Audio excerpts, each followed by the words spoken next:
বাজান রে, ওই মদিনা দেখতে কত সুন্দর জানেননি? মাত্র 2 মাস সময় হয় আমি আমার নবীজির রওজা মুবারকে সালাম দিয়ে আসছি। আমি ঘরে আসার পরে আমার একজন দাড়ি পাকা বাবা কয়, হুজুর তোমার ওয়াজ না শুনলে তোমার চুলটি লম্বা দেখছিলাম।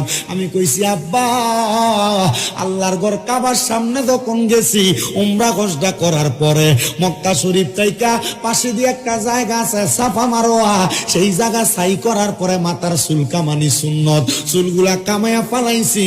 আমার কই আব্বা জান মক্কা শরীফ দেখছেন কেমন লাগছে আপনার কাছে? আমি কইলাম বাবা রে, এমন কোন মানুষ দেখছি না যে মক্কা শরীফের গেট দিয়া ঢুকে আর তার চোখ দিয়া পানি পড়ে না। এত সুন্দর জায়গা রে। অষ্টগ্রামের মানুষ জাননি, অষ্টগ্রামের মসজিদে তো নামাজ পড়ো, টাইলসের মধ্যে সেজদা দাও। অষ্টগ্রামের গ্রামে নামাজ পড়ো, তুমি নামাজের মুসল্লার মধ্যে